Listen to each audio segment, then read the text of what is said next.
Yang kedua kita lihat di England. Okay? Di England sebelum Queen Elizabeth yang pertama. Okay? Tidak seperti negara Eropah yang lain, England mempunyai monarki yang terhad. Okay? Bukannya monarki mutlak. Bukannya raja berkuasa mutlak. Sebab apa yang dibuat oleh Queen Elizabeth berkongsi kuasa dengan golongan pembesar ataupun baron ataupun golongan bangsawan.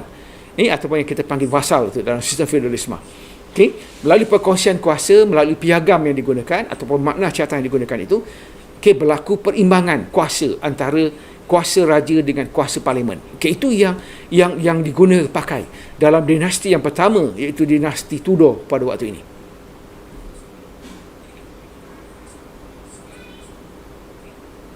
Okay, pada tahun 1215 misalnya, para bangsawan memaksa Raja John untuk menandatangani makna carta, okay, yang menghadkan kuasa raja dan melindungi hak-hak rakyat. Jadi di England pada awal abad sebelum abad ke-16, dia tidak menggunakan kuasa mutlak raja. Okay, raja berkongsi kuasa melalui apa yang dipanggil sebagai makna carta. Okay, jadi makna carta mewujudkan monarki terhad. Membawa kepada pembentukan parlimen pada tahun 1295 di England pada waktu itu. Okay, ini dalam apa yang dipanggil sebagai sistem feudalisme pada waktu itu. Okay, di bawah dinasti Tudor. Jadi berlaku kestabilan dari segi politik. Okay, kestabilan dari segi politik, dan pada waktu ini pelajar kena faham. Okay, dari segi pemilikan kuasa, pertama raja, kedua parlimen ataupun golongan bangsawan, dan yang ketiga adalah padri. Gereja ada peranan. Jadi ketiga-tiga ini memainkan peranan dari segi menguasai masyarakat pada waktu itu. Siapakah yang menguasai serf? Menguasai sumber-sumber ekonomi. Itu yang menjadi persoalan di kalangan raja-raja Eropah pada waktu itu. Jadi bagaimana mereka dapat mengukuhkan kuasa mutlak raja itu? Melalui pengukuhan kuasa raja mutlak itulah yang membolehkan mereka membina negara mereka menjadi sebuah negara yang kuat. Seterusnya menjadi kuasa penjajah ataupun imperialis di timur. Itu yang kita nak fahamkan proses itu. Ini adalah Parlimen British pada waktu itu. Parlimen adalah kumpulan perundangan rakyat jelata dan juga tuan yang bekerja dengan raja untuk meluluskan undang-undang dan juga cukai. Inilah yang menghubungkan antara raja sebagai ketua negara dengan kerajaan yang memerintah, bersama untuk menguruskan dari segi pembagian kuasa, dari segi pemerintahan dan juga pentadbiran di dalam sebuah domain ataupun mano pada waktu itu. Jadi tidak wujud satu kestabilan yang jelas, sebab tidak ada kerajaan pusat yang kuat yang dapat mengawal Great Britain utamanya. Misalnya mengawal seluruh kepulauan British itu. Ini hanyalah pemerintahan di dalam domain ataupun castle yang dijalankan oleh pemerintah ataupun lord ataupun raja pada waktu itu.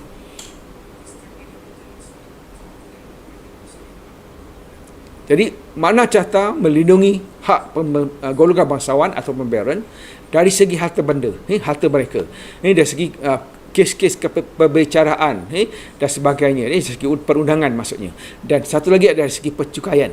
Cukai adalah persetujuan bersama antara parlimen dan juga raja yang memerintah. Jadi mesti ada persetujuan dari segi berapa nilai cukai yang nak dikenakan. Itulah yang dipanggil sebagai monarki terhad yang diamalkan di England pada waktu itu. Jadi itu dua keadaan yang ingin saya jelaskan dahulu sebelum kita lihat Perancis.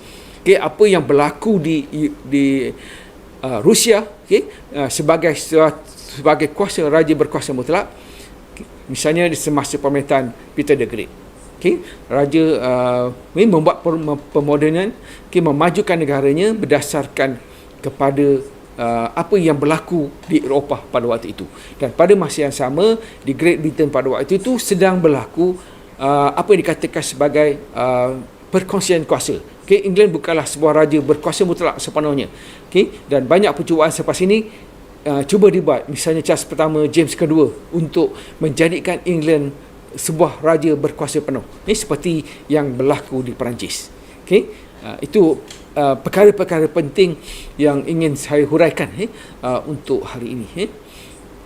Okey, ini adalah hari ke-7, hari ke-8 yang mengubah England semasa reformasi Protestan dengan mewujudkan gereja Anglican. Okey, satu lagi isu penting dari segi pembagian kuasa antara raja, parlimen dan juga gereja. Jadi pengaruh agama pada waktu itu sangat kuat. Sebab pada waktu ini di zaman pertengahan abad ke-14, abad ke-15 memang berlaku apa yang dipanggil sebagai kekacauan politik di Eropah pada waktu itu. Disebabkan oleh serangan orang-orang Gaza dan sebagainya. Okay, satu lagi peranan penting yang dimainkan adalah peranan gereja.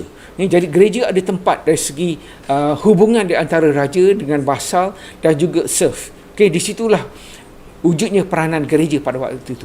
Jadi gereja boleh mempengaruhi dan mengawal baron, mengawal serf ataupun rakyat biasa. Okay. Dan dia menandingi kuasa raja pada waktu itu. Jadi kalau untuk menjadi satu raja berkuasa penuh, okay, raja mesti boleh mengawal gereja. Itu persoalannya. Okay. Sejauh manakah raja mampu untuk mengawal gereja pada waktu itu. Sedangkan pada waktu itu politik agak kacau, dengan masyarakat tertumpu kepada gereja sebab mereka merasa tidak selamat dari segi keselamatan itu, sebab berlakunya ancaman daripada orang Gaza barbarian seperti puak-puak Jerman, Makya dan sebagainya. Jadi serangan-serangan ini menyebabkan mereka perlukan perlindungan. Sama ada perlindungan di bawah baron dan juga raja, dan juga perlindungan dari segi keagamaan yang diperlukan oleh gereja pada waktu itu. Okay, itu yang menjadi persoalan pada waktu ini. Masuk abad ke-15, menjelang abad ke-16, bagaimana kuasa mutlak raja itu boleh diperkukuhkan.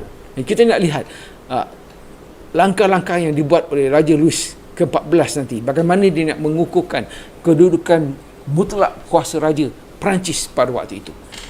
Berdasarkan apa yang berlaku di Eropah.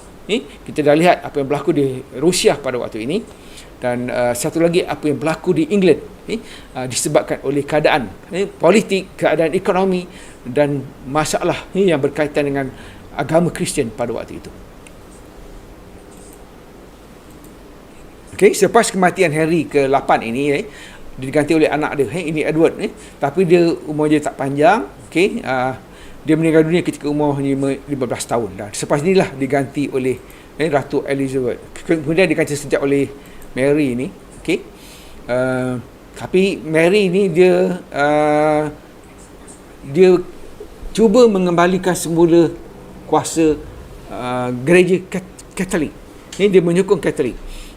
Akhirnya membawa kepada perselisihan antara Protestan dengan Katolik pada waktu itu. Dan dia telah dihukum mati. Dan selepas ini dah diganti oleh apa yang dipanggil sebagai Elizabeth pertama, yang mengasaskan seterusnya mengembangkan lagi dinasti Tudor pada waktu itu. Semasa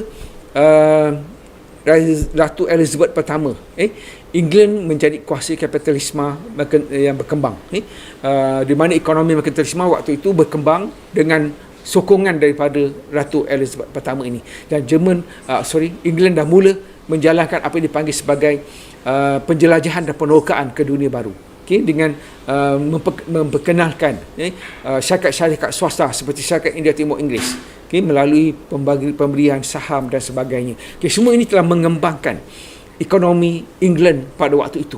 Jadi peranan raja pada waktu itu semakin besar dari segi ekonomi, dari segi politik dan dari segi keagamaan itu sendiri. Jadi raja dah mula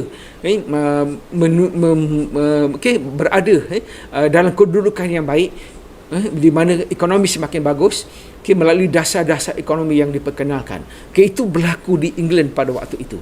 Keadaan yang berlaku di England, apa yang berlaku di Rusia, apa yang berlaku di England itu telah mempengaruhi perkembangan raja berkuasa mutlak, khususnya di Perancis. Itu yang saya ingin pelajar fahami. Dia proses ini tidak berlaku serta-merta. Dia mesti bersebab. Dia ada sebab tertentu yang membawa kepada berlakunya proses yang dipanggil pengukuhan raja berkuasa mutlak. Kita nak lihat bagaimana raja berkuasa mutlak di Perancis itu dikukuhkan. melalui apa yang dipanggil sebagai kuasa mutlak raja. Jadi Elizabeth telah memerintah selama 45 tahun dan jadi raja yang terhebat dalam sejarah England pada waktu itu, dalam dinasti Tudor terutamanya. Inilah perkembangan awal yang boleh saya jelaskan berkaitan dengan sistem raja berkuasa mutlak. Walaupun di England pada waktu itu dia berlaku perkongsian kuasa, bukan raja yang mutlak sepenuhnya, tapi Rusia bawah pemerintahan moden, melalui Peter the Great telah memajukan Rusia mengikut acuan barat seiring dengan perkembangan yang berlaku di Eropah. Dan betul juga di England terus maju, terus berkembang disebabkan oleh perkongsian kuasa di antara raja dengan parlimen dan juga golongan bangsawan. Parlimen itu adalah golongan bangsawan dan juga paderi ataupun golongan agama. Itu keseimbangan politik yang membawa kemajuan kepada England pada waktu itu. Jadi kita terus, saya nak lihat kita lebih mendalam tentang Perancis.